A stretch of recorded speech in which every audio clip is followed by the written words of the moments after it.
son, Allan, going to give his first talk on radio.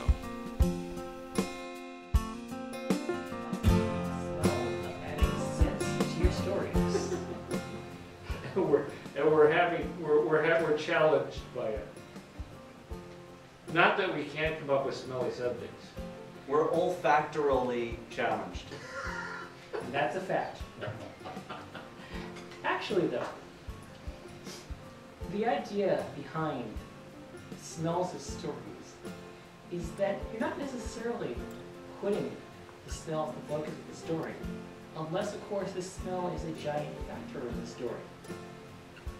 And then, it is definitely the star of the show. Any given sense can be the prime factor in what your experience as the master story is in part of the story that you're trying to relate. Allan, are you ready? I am. All right, Allan Bowman, take it away. Okay. The sense of smell to me is not something that I make as many associations with as I do when it comes to my other senses. But I do make them, and there are certain smells that bring about strong emotions in me.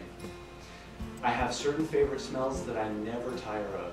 Chocolate, gasoline, warm cookies, Nag Champa incense, which is a new favorite of mine, by the way, the natural scent of a woman, and the list goes on.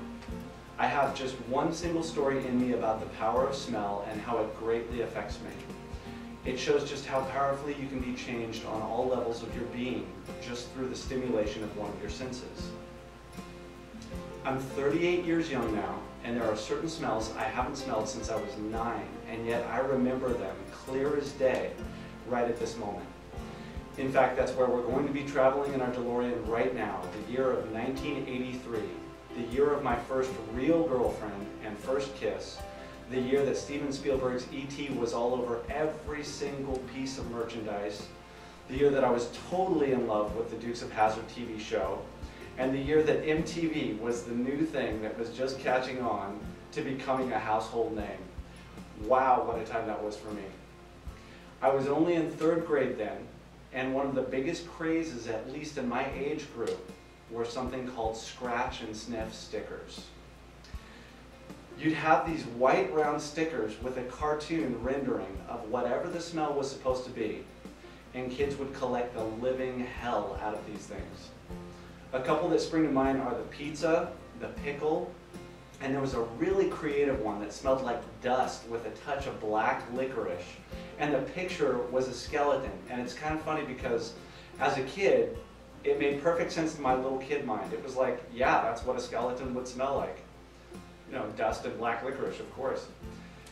You could tell when it was an old sticker because after a while it looked like a lotto scratcher, all blank and white in the center.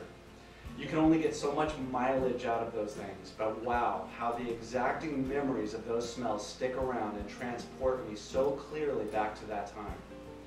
Isn't that amazing that even the memory of a certain scent can tie you into so many other experiences that were going on in or around a certain time, and because of that scent, the experience of reliving those ancient times gets that much closer to the you of the present? It's like a solid bridge to our past.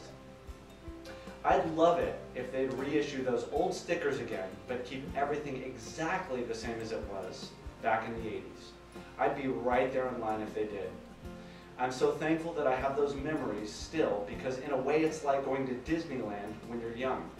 I believe that if you're a generally positive person who had at least somewhat of a healthy childhood, you tend to remember the early years of youth with this amazing sense of euphoria and nostalgia. Sometimes I get such a clear, concentrated dose of that it's actually like being there again. I've noticed that one thing I like to do with smell is to associate it with things that remind me of love. I'll give an example. The smell of corn chips reminds me of the smell of a dog's fur, and I love dogs and animals in general. Chocolate reminds me of women, and more specifically, reminds me of being attracted to a woman, which I completely love. Most any time I play with smells, it's to remind myself of the emotion of love and affection. That runs very deep in me. I also love the smell of certain cheeses, such as cheddar and Swiss, which tend to bring out the same endorphins in me that feelings of love and affection do for some reason. Cheese and chocolate strike me as romantic and sensual. In me, they can inspire passion and the lover's fire. I've heard that 90% of our taste, or something like that, 90% of our sense of taste is smell, which is why when you have a cold and you can't smell, you then also can't taste what you're eating. And I find that extremely interesting and a bit confusing because I love eating hard-boiled eggs, but I could definitely do without the smell of them. I also don't find the smell of milk to be very enjoyable either, yet I drink a bottle every day, chocolate flavored of course. Smell for me then is largely the doorway to the remembrance of love and the reliving of my happy past. I'm also glad that it can tell me when to clear the refrigerator out. Thanks to Roland and Jeff for having me on the show and for reminding me of a sense I use all the time but don't think about all that much. And best happy wishes for the show to continue flourishing.